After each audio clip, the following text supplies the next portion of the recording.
एक बार फिर आप सभी का बहुत स्वागत। मैं हूं आपके साथ सुचित्रा गुप्ता। खबरों की ओर रुख करेंगे। देखिए, दिल्ली सीएम रेखा गुप्ता की सिक्योरिटी में बदलाव किया गया है। दिल्ली पुलिस ही करेगी सीएम रेखा गुप्ता की सुरक्षा। सीआरपीएफ के दस्ते को हटाने का फैसला लिया गया है। हमले के बाद से बढ़ाई गई थी सिक्योरिटी और सुरक्षा को मजबूत करने के लिए अतिरिक्त पुलिस बल तैनात की जाएगी। साथ ही दिल्ली की सीएम रेखा गुप्ता की सुरक्षा की जिम्मेदारी अब दिल्ली पुलिस को सौंप दी गई है। पहले ये जिम्मेदारी सीआरपीएफ के पास दी गई थी, यानी कि जब ये हमला हुआ था उसके बाद सुरक्षा में बदलाव किया गया था और जिम्मेदारी सीआरपीएफ के जवानों के पास थी। सूत्रों के अनुसार दिल्ली की पुलिस अब रेखा गुप्ता को 24 घंटे बेहतर और अधिक चुस्त दुरुस्त सुरक्षा देगी। उनकी सुरक्षा को मजबूत करने के लिए अतिरिक्त सुरक्षा बल भी तैनात किया जाएगा। तो अहम फैसला दिल्ली की मुख्यमंत्री के लिए लिया गया है, उनकी सुरक्षा को लेकर लिया गया है, क्योंकि जब ये हमला हुआ था जन सुनवाई के दौरान सीएम रेखा गुप्ता पर हमले की कोशिश की गई थी। उसके बाद से सुरक्षा में इस सेंधमारी का जो प्रयास किया गया था, आरोपी को अरेस्ट कर लिया गया है। इसी मामले पर आरोपी के एक साथी को भी पुलिस ने अरेस्ट किया है और तब से ही लेकर सीएम की सुरक्षा को लेकर लगातार सवाल उठ रहे थे। और अब देखिए, एक बार फिर से बदलाव करते हुए दिल्ली पुलिस ही सीएम रेखा गुप्ता की सुरक्षा संभालेगी, आगे भी उनको सुरक्षा प्रदान करेगी, लेकिन पहले से सुरक्षा अब टाइट हो जाएगी, यानी कि हर तरीके से सैनिटाइजेशन का काम किया जाएगा। अगर किसी को मुख्यमंत्री के कार्यालय में उनसे मुलाकात करनी है तो अब उसको अपना आधार कार्ड देना होगा। कई नियमों में बदलाव किया गया है, उसकी पूरी जानकारी होगी।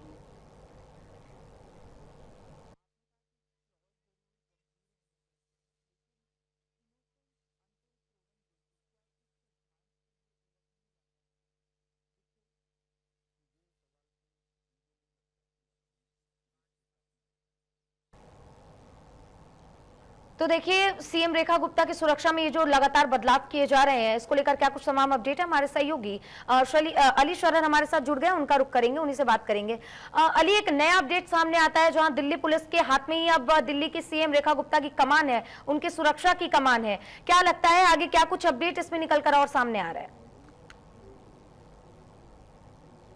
देखिए, बिल्कुल 20 अगस्त को जिस तरह से दिल्ली के मुख्यमंत्री रेखा गुप्ता पर हमला हुआ था, उसको लेकर के ही सरकार ने फैसला लिया था, केंद्र सरकार ने, जिसके बाद जो है उनकी सुरक्षा बढ़ाई गई थी। बाकायदा जेड उन्हें सिडनी देने की बात कही गई थी, लेकिन औपचारिक ऐलान से पहले ही अब वापस दिल्ली पुलिस ही इस पूरे कैंपस की निगरानी करेगी। बाकायदा की सुरक्षा में पुलिस कर्मी है वो दिल्ली पुलिस रहेंगे, ये बदलाव किया गया है। साथ ही साथ आपको ये बता दें, जिस वक्त ये हमला हुआ था उसके अगले दिन ही दिल्ली के जो पुलिस कमिश्नर है उनको हटा दिया गया था।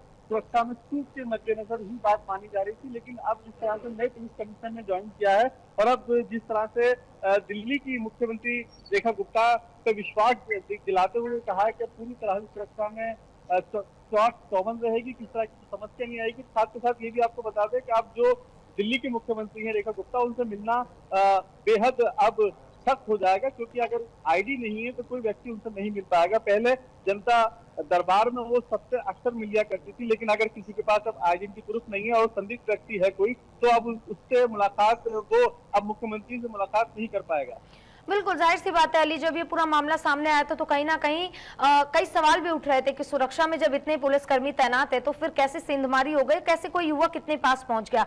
अली, आपसे ये भी जानना चाहेंगे कि ये जो लगातार सुरक्षा के नियमों में बदलाव हो रहे हैं और जन सुनवाई को लेकर भी कार्यक्रम में लगातार बदलाव किया जा रहा है, सुरक्षा को दुरुस्त करने का काम तो साथी में हो ही रहा है, लेकिन मैं आपसे ये भी जानना चाहूंगी कि जो आरोपी की गिरफ्तारी हुई है उसका एक साथी भी गिरफ्तार हुआ है। कुछ निकल के चीजें क्या सामने आई है कि किस वजह से ये हमले को अंजाम देने का प्रयास कर रहा था आरोपी? देखिए, बिल्कुल जो दूसरा साथी गिरफ्तार हुआ है वो रैपिडो बाइक पे काम करता है।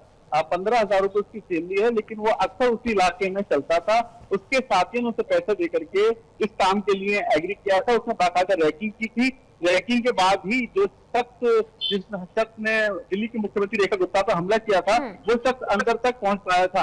इसी को लेकर के दिल्ली पुलिस ने उसे हिरासत में लिया है और बाकी उससे पूछताछ चल रही है कि आखिर उसके साथ साथ और कौन लोग हैं, क्योंकि इस पूरे जिस तरह से हमला किया गया तो उसके बाद से दिल्ली की मुख्यमंत्री के हमले के बाद जांच एजेंसी अलर्ट हो गई, दिल्ली पुलिस अलर्ट हो गई थी और अब यही बात मानी जा रही है कि बहुत जल्द इस गैंग के और भी सदस्य दिल्ली पुलिस के हत्थे लग सकते हैं। बिल्कुल अली, ये भी जानना चाहेंगे आपसे कि ये जो सुरक्षा में बदलाव किए गए, दिल्ली पुलिस अब पूरी सुरक्षा की कमान संभालेगी। कितने पुलिस कर्मियों की तैनाती सीएम की सुरक्षा में की गई है, कितनी गाड़ियां अब उनके काफिले के साथ रहेगी, क्या कुछ जानकारी निकलकर सामने आई है?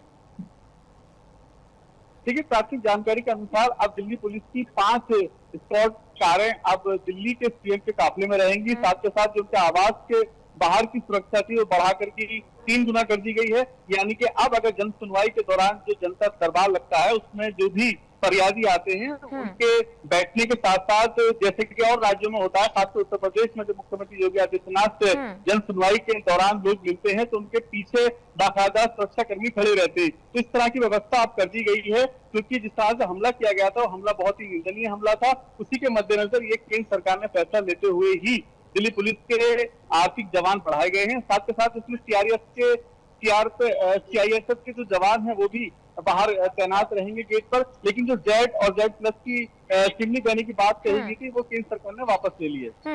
अली, आपसे ये भी जानना चाहेंगे कि अब जिनके निगरानी में दिल्ली की सीएम रेखा गुप्ता की सुरक्षा होगी, केंद्र सरकार से उनको क्या सख्त हिदायत दी गई है? क्योंकि हमने देखा कि किस तरीके से लैप्स दिखा और हमले का प्रयास एक युवक करता है। अब हालांकि वो आरोपी पुलिस की गिरफ्त में है, लेकिन कहीं ना कहीं एक चिंता का विषय है क्योंकि मुख्यमंत्री के ऊपर हमले का प्रयास किया गया था। केंद्र की ओर से क्या सख्ती और आदेश क्या दिए गए हैं दिल्ली पुलिस को? देखिए, बिल्कुल केंद्र सरकार की तरफ से, खासकर गृह मंत्रालय की तरफ से सख्त निर्देश दे दिए गए हैं। जो भी पुलिसकर्मी हैं बाकायदा ट्रेनिंग कमांडो के तौर पर जो भी दिल्ली पुलिस में जवान हैं उनको तैनात किया गया है। भविष्य में इस तरह की घटना न घटे उसके लिए बाकायदा समीक्षाएं की गई हैं। साथ के साथ जो सीसीटीवी कैमरे पहले से लगे थे उनसे ज्यादा सीसीटीवी कैमरे अब आसपास में लगाए गए हैं और बाकायदा क्वालिटी के साथ साथ ये सुनिश्चित किया गया है कि अब किसी तरह के कोई भविष्य में इस तरह की घटना न घटे, उसी को रोकने के लिए बाखूबी प्रयास दिल्ली पुलिस की तरफ से किए जा रहे हैं। तो जाहिर सी बात है दिल्ली के सीएम की जो सुरक्षा है उसको बढ़ा दी गई है और तमाम पहलुओं को ध्यान में रखते हुए कई नियमों में बदलाव भी किए गए। तमाम जानकारियों के लिए अली आपका बहुत बहुत धन्यवाद।